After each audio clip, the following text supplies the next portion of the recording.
Hello everyone, how you doing? And welcome back to Skye and Evan in the morning. And today we're going to be talking about Christopher Nolan once again. We went from talking to about his least liked movie with Tenet, and now we're months later talking about his most liked movie, Interstellar. So, That's actually a funny question. Is Tenet the least? I mean, like I suppose TDKR is better received ish. I I don't mean, know. if you just Nolan. look at IMDb ratings, it is, I guess, but but I don't know. Yeah. Well, this is up there. I don't Oppenheimer, people love that movie, but I feel like this tends to top lists. They're like, yeah, this is Nolan's best. This is his magnum opus. It really Like appeals to like normies. It's kind of crazy. I mean, I I can kind of get why, but at the same time, not. We'll get into it. Evan, yeah. so the whole story behind this. Last year, it came back to theaters on IMAX, and I rewatched it. I was like, hey, it's pretty good because I remembered it not liking it that much a few years ago. But you know how different my standards were back then. Um, and I was excited to see it with fresh eyes, and there's obviously, the magic of seeing a Nolan movie on IMAX. So, there's that. Yeah. And I did enjoy it, and I think part of the magic with this film is definitely still there. Like just the whole way the film is shot, the music. It is a beautiful film in many ways. Well, I feel like it's essentially a given. Like you shouldn't look at it as a given, but like it's Nolan. Pretty much always he will deliver in the spectacle and get really good performance out of his actors. Like Yeah. there is some level of consistency in Nolan, even if not all of his movies are as good as, Memento or fucking Oppenheimer. why am I yeah, I mean Oppenheimer is kind of up there for me too, so it is funny to think about. I laugh because I do think that Nolan is up there for like he's seen as some of the like one of the best directors working today, rightfully so. But I am often critical of some of his movies. Yeah. So I mean, there um is the joke that a lot of people say that like once you're getting into film, you think Nolan is the best director of all time. And then as you get more into film, you think, okay, Nolan's actually overrated. And then as you get more into film, you're just like, no, yeah, Nolan's pretty good. Because like yeah, I there's the it's whole a thing of like, because he makes movies that are seen as smart. And if you're getting into film, it does feel like, oh my God, this is an auteur. But then you realize, okay, his movies are not that smart and they are a little pretentious, which is true. But then as you see, it's like it's not that bad. There's not a problem with it being a little pretentious. So yeah, it's a little pretentious. This didn't kill anybody. yeah, I think Denis Villeneuve is up there with Nolan as one of the better, especially like in terms of blockbuster, like big yeah. spectacle films. Like something like Dune is going to be a little pretentious, but you're making a big, bold film, so I I remember watching this film back in theaters, and I remember just being a bit underwhelmed by it. I wasn't all that engaged by like, this is back in 2014. It was when I watched this, but um I just, the space exploration part of it is interesting, Mhm. but I was just bored by most The of the stuff characters. that's happening on Earth. And yeah, I mean, just I, if I had it to put it simply, of like this movie is just aggressively about love. It's just love solves the It's problems like of the universe, if you but were I'm like, forced to pick a everyone characteristic for Cooper, like to describe him, that isn't A, he likes space, B, he loves his daughter, you couldn't do yeah, it. he's like he's stoic. He's just kind of and I mean, a lot of astronaut type of characters are gonna be that way, but I'm like, what do you learn about him? He's just kind of on his porch. I mean, I laughed literally in the ending when he's at just the station that's built by his daughter and they've like saved humanity and then he fixes tars and then he just goes back to the porch and just talks about philosophy and about like farmers and astronauts. It's just like, what are we doing, guys? I is this all this guy does? It's just a criticism that I have with Nolan is his characters can often I feel like he gets better performances in his films than he has characters. Like I agree. Inception is a film with a big cast and people have unique traits. They stand out, but I wouldn't say that Inception has necessarily great characters. It has just better performances in it. Um he's great at that, but it doesn't necessarily mean he's great at character. And I do feel I like there's think something missing in this film with the cast, so I think a lot of the time Nolan gets a lot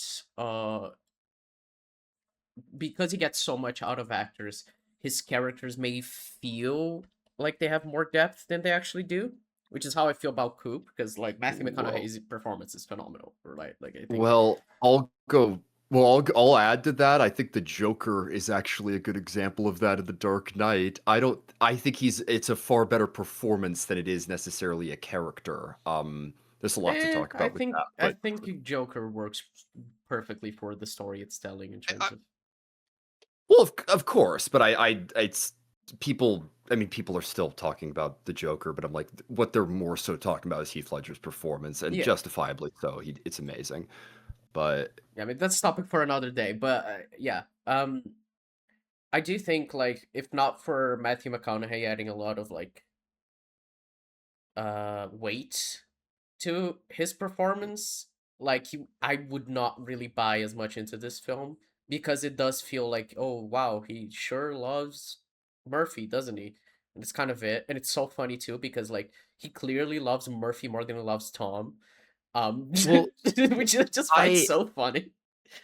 I mean, seriously, that was some. It's always stood out to me. There's a really funny Screen Junkies montage of all the Murphs versus all the Toms. Like Tom, like her name's like said like 5 times as much as Yeah. Tom, and of course he's screaming her name in the Tesseract. But I find Tom really weird in this film.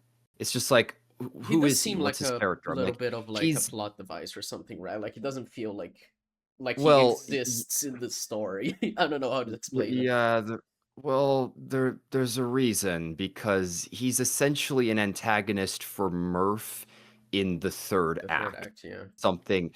There's a really good video. It might have been lessons from the screenplay, it might have been someone else, but there was a video that talked about this movie, particularly the ending on Dr. Man's planet and the editing. One of the traits of Nolan is having multiple scenes in happening at once. He's really good at that. He's really. This is another thing about Nolan that's amazing. The pacing in his films is incredible, and he's Yeah. really good at structuring his stories, even when he's jumping back and forth in time. Oppenheimer is a brilliant example of that. There's all this like jumping across timelines, but And Memento, of um, course, which is told half backwards, half yeah, forwards. Yeah. yeah, but a great example of like the like multiple scenes going on at once is the scene in The Dark Knight when the Joker targets like 3 people at once. Hmm. He targets the judge, he targets the police commissioner, and then he targets Dent. And you're cutting back and forth between all that happening, and then the music is building, and then like all of a sudden like car bomb explodes, Loeb goes down, and then you also have, and then it crescendos when the Joker crashes Wayne's party. I'm like that. That's a great example of the way that Nolan cuts between multiple different scenes and still has an engaging story. But the third act on Man's Planet is so weird because you're just cutting back to Murph, and so like Tom's wife and his kid are like they have like lung problems because of the dust, obviously.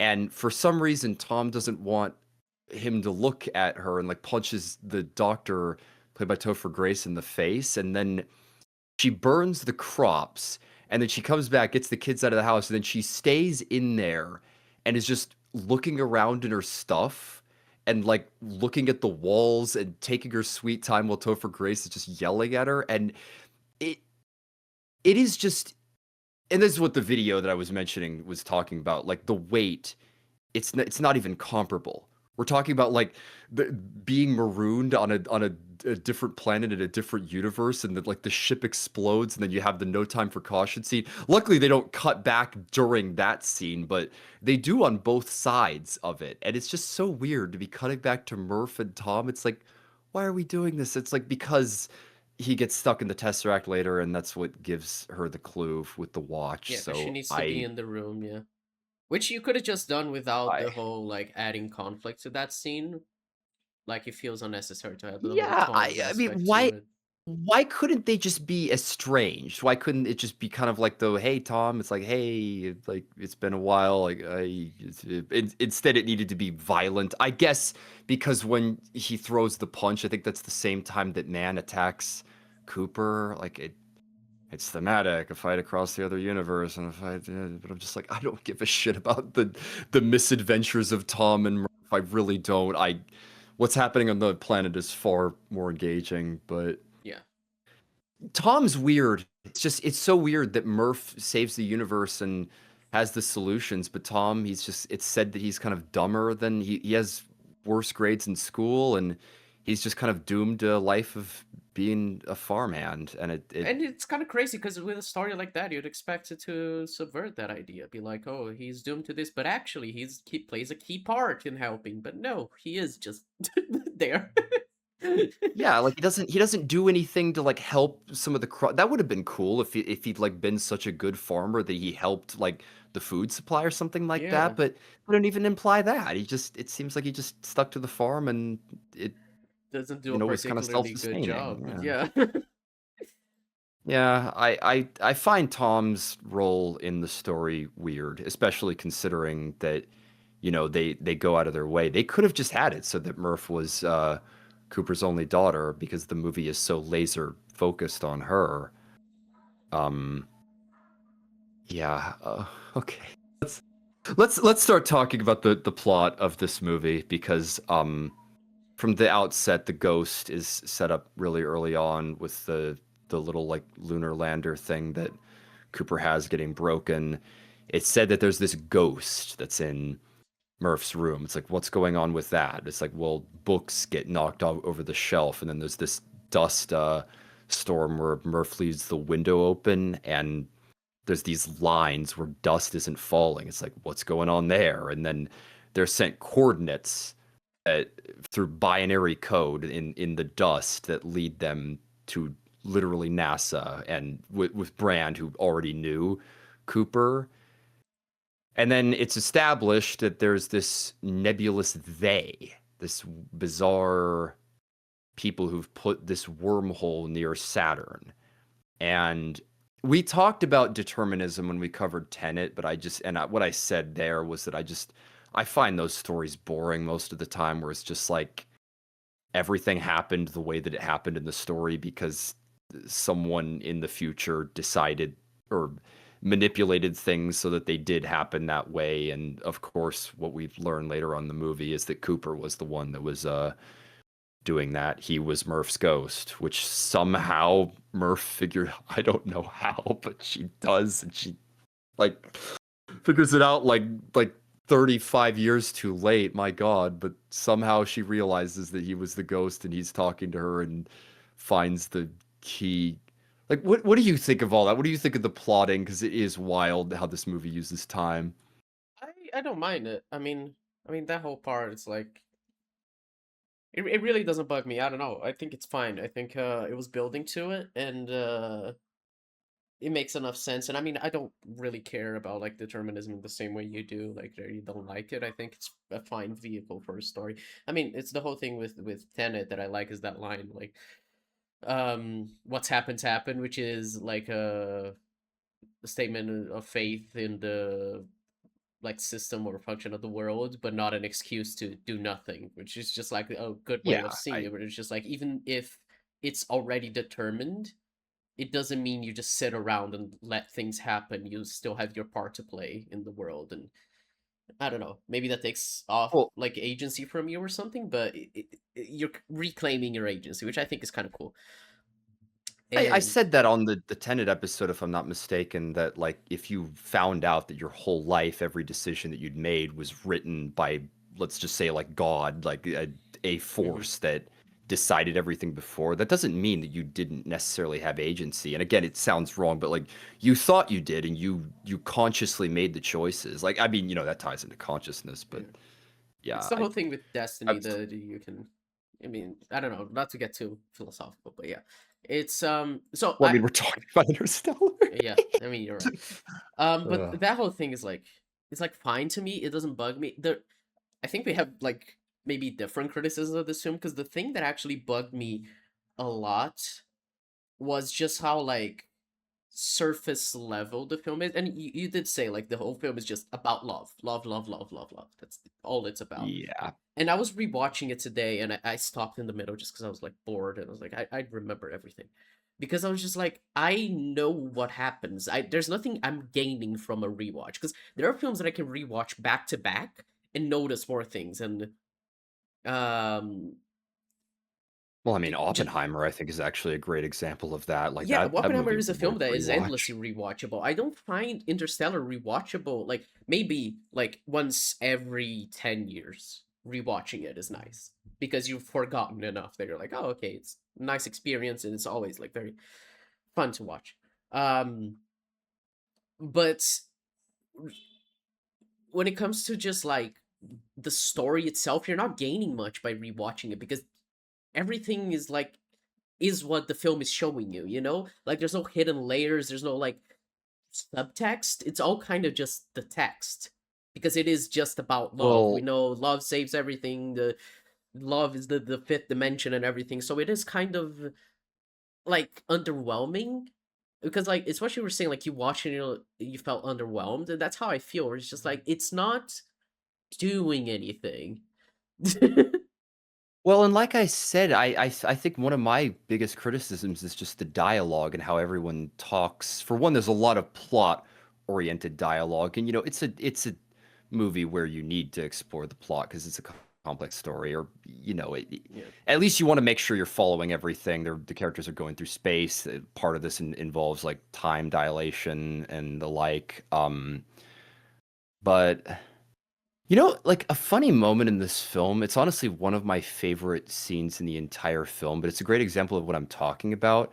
There's the scene with Romley when they're near Saturn and they've woken up from stasis, Hmm. and he's sitting on his own, and he says that the ship gets to him, like he's like a couple of millimeters of aluminum and And them then nothing nothing for for millions of millions of miles. miles. Yeah, it's a great moment. And then Cooper tells him about like single yacht uh sailors who cannot swim. If they go overboard, then they'll die. They're a goner, and it's like but it's their ship, and they stick with it anyway. And he has the recording where it's like rain and sounds from nature and birds chirping, and I that right there is a brilliant character moment. Yeah. It's Romley, like he also needs to take Dramamine after the ship starts rotating. You get the sense that he's a little bit claustrophobic. Maybe not as like more of a scientist than an astronaut or a pilot, because Yeah. Cooper's more of that character. And that is a brilliant character oriented just moment between two men. And I feel like this movie in the macro is just lacking that. Like there's no real scene like that with Doyle or the other crew, like, and Brand, of course, the big scene where she talks about love is, but I feel like the film is lacking that human element. Even Tenet, I think, has a better touch with that element of dialogue. Yeah. I mean, that whole scene with Brand is kind of like it's the whole thing of like just making the subtext Yeah. clearer. Maybe if the scene had all of that idea implied, it would have been more interesting. Maybe not making it like the Let's text, because she let's literally says it's another dimension that ties us all together. It's like that coming from the mouth of a scientist. and It just sounds stupid. yeah, I there's it cannot be put plainer than she just sounds like a madman. She just starts rambling. Even Romley like says nothing, and it just like and Cooper's just like, yeah, you're outvoted. You sound insane. you're a scientist, and he says you're a scientist. She's like, listen to me, so listen to me. Like, love is not something we invented. It's observable, powerful. And she just goes on and on. It's like, what are you talking about, Yeah. Brand? Argue your case from the point of the data and what he actually had. And it is not helped either that we know nothing about Edmonds. We never Mm. see, there's no flashback between them. It's just like what you get is like Cooper bringing up his name and she just fucking swoons. Like she has like an awful poker face. It's like, yeah, okay, so those two are fucking Yeah. cool. And then it's just brought up again later. And it's just like, yeah. And then she just gets misty eyed, acting like they should listen to her because she's in love with this guy and ignore science, basically. Yeah. That scene And felt of very course, childish in a way, or just like, oh yes, love will solve everything. it's just another example of just the theme being stated explicitly, which Yeah. Nolan, he does that sometimes, of course. It's not, I don't think he's great at subtlety, or at least some of his more big spectacle movies aren't on the subtle side, but not a fan of that, and not a fan of just um Brand's character in the macro. I don't find her as interesting. Um we can talk about the scene on Miller's Planet as well, because that's a film that's a bit of a doozy for me. Really? Yes. So I honestly, I that scene is when I kind of start to check out, because part of the reason why I do not like rewatching this film is the setup for the dilemma that the characters are in. Uh-huh. So they go through this wormhole, and there's three planets. They're in this system. There's three planets. All three of them are possible, viable options for people from Earth to go to, and just they can live there instead. Um, but there's problems with either of them because they're worried about fuel and the like. And there are two of them that are near a black hole. And for one, like there's time dilation, which they address, because they're like, if we go down to the planet, like it's 7 years on Earth, but it's just the risks of being in a planet that's orbiting a black hole. Like I'm like, my God. But barring all that, I'm like, fine. They say that they use simple binary pings to get data from on an annual basis from like the wormhole rotating around Saturn to figure out what the astronauts who went through the wormhole found, and that's how they know. But then in the scene where they're doing the briefing, what Doyle uses is the term thumbs up. He gave the thumbs up. And then they get down to Miller's Planet, knowing that like every hour on the planet is 7 years back on Earth, and then they find uh, that it's just wreckage, that she was killed, and that there are these waves that are 4,000 feet high on this planet. And Doyle dies because Brand insists on getting the data, and literally tries to make the heroic sacrifice and say like, leave me. It's like, Brand, the waves are a mile high. This planet is a lot, like, are you kidding? I But did find it very funny that she wanted to try to get the data. I was like, what are you doing? I think it's kind of like justified in the sense of like she's an experience, so she just thinks that's the correct thing to do in the moment. I Like no field guess experience, I guess. I don't know. I did find that moment really weird. I will agree with you. I the other part that bugs me is that they just don't put it together. So the idea that, and like Brand Senior says early on in the film, that the Lazarus mission was 10 years ago, and like 7 years on that planet is or an hour on that planet 7 years back on Earth. Well, I'm like, well, she would have landed like 90 minutes ago, right? And it's like, wait a minute, that data, and that's what Tara said, is that, or Case, that the data was just repeatedly pinging. So it's like, what is this data? Is it literally a thumbs up or down of just like, yes, the planet's good? But I'm like, no.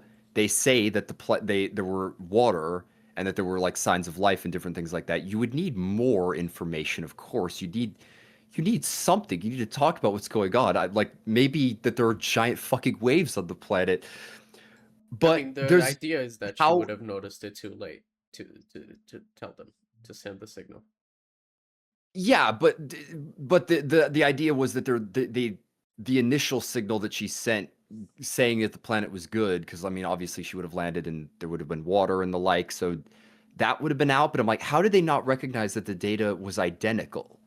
Because if that were the case, it should have been the exact same message and there shouldn't have been variations. I don't know if it's Like just I like a said, I feel like they check-in were or something, or it's just like thumbs up or down. Well, Um, like I said, I feel like they were covering their ass later in the film, or like earlier, by using the term thumbs up, because that's the only other explanation. Thumbs up every time, but I I struggle to believe that it would have been that simple, but maybe it was one way or another. Just so much about that scene. It gets Doyle killed, and it just happens so quickly. And the waves are a good spectacle and the like, but I find it so hard to take those characters seriously after that, because I'm like, how could you have let this happen? How did you not think this through? How did you not perceive the problems with the time slippage? They've realized it all after the fact, and I'm like, I would have thought you would have put this together. And then after that, Dr. Mann and him being so sus, like my God, I find it hard to be engaged with the characters' like story, because they miss so many red flags on both planets. And of course the planet that they didn't go to is the one that seems like fine, just kind of like a desert, and Brand's there at the end of the movie. I'm like, well, like maybe if the characters were a little more perceptive, or maybe if Brand didn't babble on about love like that. I don't know. The plot of this movie bugs me. The plot of this right. movie really bugs me. So yeah. I think that's fair. I think that kind of thing didn't bug me. I was like engaged with all that. I think it's just I have a hard time engaging with the characters because they're so thin, which was what made it hard for me to care too much. I like the whole like general idea. I like Dr. Man. I think he's an interesting character. Like just wanting to be I saved, mean, and they keep saying like he's the best of us, but he's like more scared than anyone. I think that's pretty cool. yeah, I mean, I remember I actually spoiled it for myself before, but like there was a collective like, whoa, like what the fuck? Like they'd hidden that Matt Damon was in the movie, and they mention his name, and Brand points to his picture, but it's from a distance, so you can't see his face. So Uh-huh. it was kind of surprising. It's funny because he went on to play Groves in Oppenheimer, so it's his first time he was working with Nolan. Yeah, and then obviously Um, the Odyssey. really, really good in this movie, but it's so um Yeah, so like I not talk really about like that. note. I think there are aspects of this film that I really enjoy, and I do think it's good. Like, I guess if you want to get into it, like in the would you recommend part of the podcast, I would recommend this film. I do think it's good, but it's like I would with an asterisk. Have you seen this before? If you have, maybe give it 5 years until you've forgotten about the story, so you can Well, actually like be engaged in it because it's so hard to like and I mean, it's weird because obviously, like the normies love this film and they rewatch it all the time. But for me, it's just a film where I'm like, it's so nothing. It's like so bland. It doesn't have anything well, that's like too deep to dig into, other than like, yes, love is beautiful, which sure, and I mean, part of it, that story works quite well with Murphy and everything. It's just not really all that deep. And people talk about this film as if it's like this beautifully deep, tragic, whatever adjectives you want to use, and it's just I don't think it's that at all. yeah. I mean, it's funny that you said that, like wait 5 years before you rewatch it. Another Nolan movie that I would say is very similar to that is Dunkirk. Dunkirk is a fine war film, but does it really warrant rewatching? It's like, not really, you know, it's what do you get? It's just kind of a battle film where it's, you know, land, sea, and air, and it's entertaining, it's well edited, but you don't really care about the characters other than Cillian Murphy's character. Like the people on the boat are probably like the best characters in that film, but without that sense of character. Like I remember watching 1917 afterwards. I'm like, this is night and day. They're Yeah, both World War One movies, or well, yeah, two in case, but World War movies that one has far better sense of characters and you feel more of the stakes of the story, but absolutely. Dunkirk not so much. But this movie is similar, where it delivers on the spectacle. Hans Zimmer's score is amazing, and I was gonna mention like No Time for Caution. That scene is Kino, probably the best scene in the movie. I would say that's really good Yeah, stuff and brilliantly put together.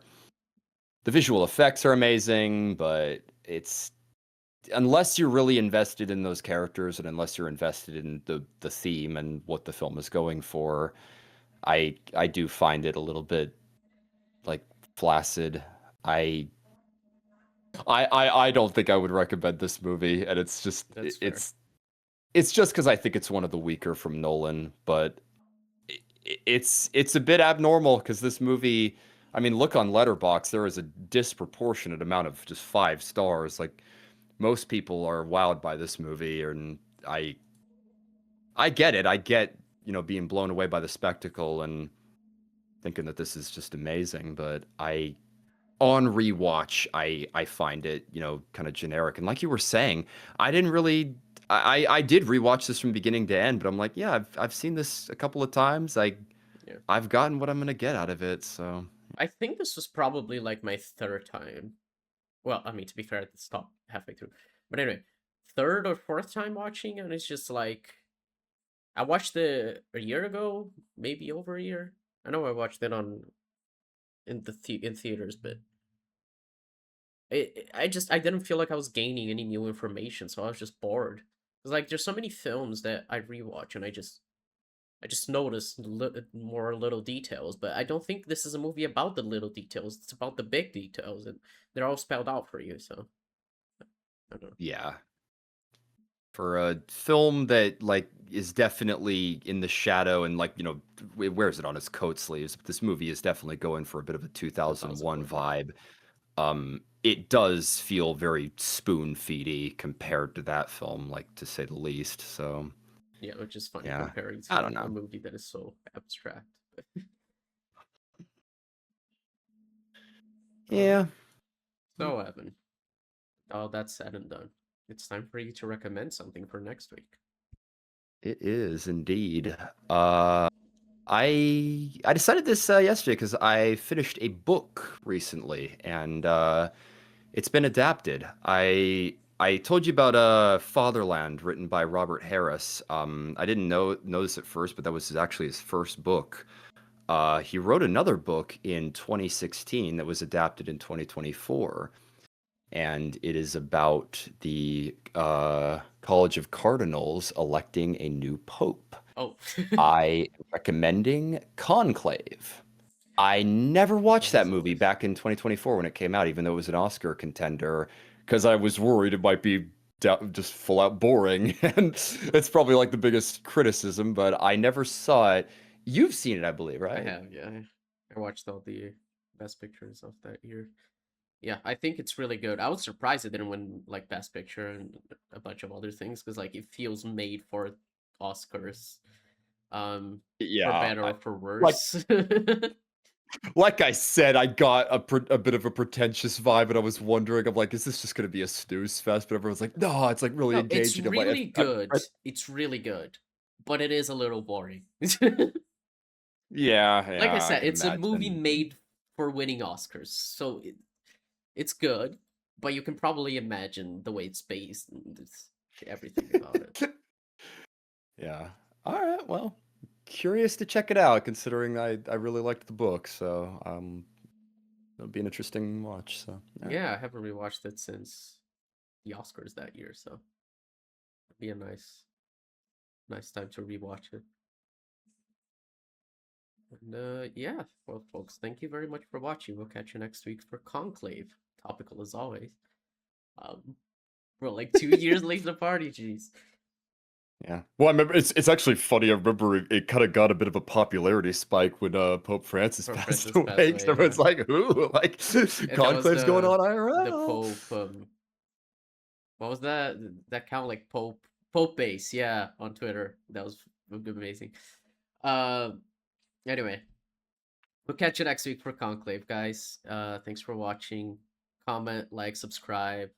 When this is out, my video about the Amazing Digital Circus finale is out, so go check that out. And yeah, Patreon and everything in the description. You guys know all this. We'll catch you next week, folks. Bye bye. Bye bye.